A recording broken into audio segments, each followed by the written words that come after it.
Today on the show, I'm going to be telling you about some Marvel comics you should be reading at the moment. So before we properly get into this video, I know this setup is very different to the usual one. Please let me know what you think in the comments down below. If you like this setup, great, because this is a lot easier to set up than my other setup. But if you don't like it, that's fine. We can go back to doing what I used to do, which was spending 2 hours setting up lights and stuff.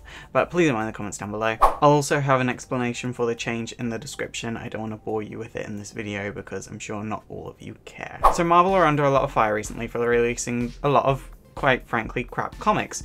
Let's face it, not all of them are great, but I think there are some hidden gems in there. They're not the best Marvel has ever done, but they're certainly not the worst. I don't think any of them that I'm going to mention are that bad, and some of them are better than the stuff that was coming out 5, 6, 7 years ago. So it's definitely worth paying attention to at least these few, and those are the few that we're going to talk about today. At number 5, we have Vision Director's Cut. So it was either last year or the year before the Vision comic came out. I feel like it was last year, and I really enjoyed that comic. Vision was one of my favorite comics from that year. I wanted Scarlet Witch to be the same quality as it, and it just wasn't, but Vision was so good. Seeing the Director's Cut version has been even more exciting, and I'm enjoying rereading it all over again. I definitely feel like if you're going to read either of the two versions, definitely go about trying to find the Director's Cut one. I know not every comic shop has been ordering it in. At number 4, we have the Mighty Captain Marvel. Now, full disclaimer with this one, I am really looking forward to the Captain Marvel movie, not because I've been a huge Captain Marvel fan in the past. In fact, I think she's been kind of a dickhead in the past.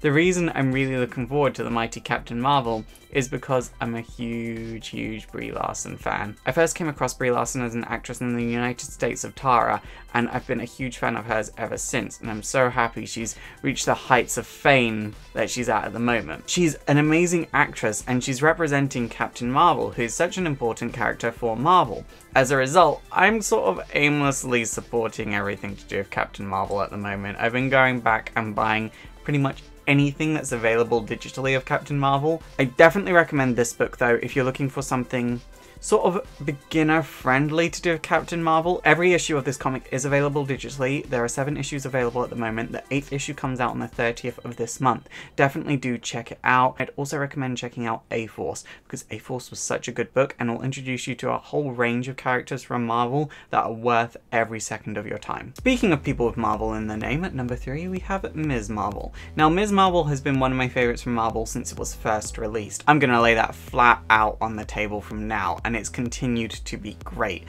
However, I never read it issue by issue. I let things stack up, then I catch up. The reason I enjoy this comic so much is because it does something that Champions isn't doing, Teen Titans hasn't done in recent years, Titans hasn't done it in recent years, and it's that the events that Kamala goes through actually affects her. She's going through shit that people couldn't even imagine. They wouldn't even think half the shit exists, and it affects her. We actually see it affecting her, and that was kind of my issue with Champions. We saw these kids going into a war zone, and then they just kind of went out scot-free, arguing over who would be the leader. And that, to me, just was like, shouldn't at least one of them have PTSD? They went into a war zone. They had to fight what are essentially terrorists, and that's why I really didn't enjoy Champions, and I stopped reading it pretty early on, if I'm honest. Whereas we see the things Kamala goes through affecting her, not just her bodily changes, you know, discovering your powers, your body's gonna react in weird fucking ways, but also her mental changes, and that's why I really do enjoy Ms. Marvel, and I definitely implore everyone to pick it up. And if you haven't read it from the beginning, read it from the beginning. It's all available on Marvel Unlimited, which is like Marvel's Netflix but for comics, which is great, so definitely go and check it out. And number 2, we have The Unbeatable Squirrel Girl, and this actually goes on this list for a very specific reason. So we live in a world at the moment filled with political turmoil, and lots of people are bringing up the fact that certain books have very politically correct humour, and some people don't like that, and some people really do like that. Personally, I'm a comedian, and so I love all types of humour, and I think there's a way to do politically correct humour, and there's also a way to do offensive humour. The Unbeatable Squirrel Girl does politically correct humour correct, and should not be punished because every other book at the moment can't seem to get their heads around how to properly do politically correct humour. If you really like the dankest of wholesome memes, you will like The Unbeatable Squirrel Girl. I'm just gonna throw that out there. It's just a super fun book. It's definitely worth everyone's time. It doesn't get too deep either, which I'm kind of like on the fence about, because at the same time I like deep stories, but from this book I wouldn't really want to see it get deep. It's Squirrel Girl. You know, you know what you get when you're going in. She's kind of like a character that somehow became a joke character over time, much in the same way of Deadpool, but she doesn't get the recognition Deadpool gets, and I think she kind of deserves that, so definitely check her out because she's awesome. Squirrel Girl. And at number 1, we have Jessica Jones. Jessica Jones. This is what I came back to comics for. When I left comics for a little bit, I wanted to come back and everything to be fine, and it just wasn't.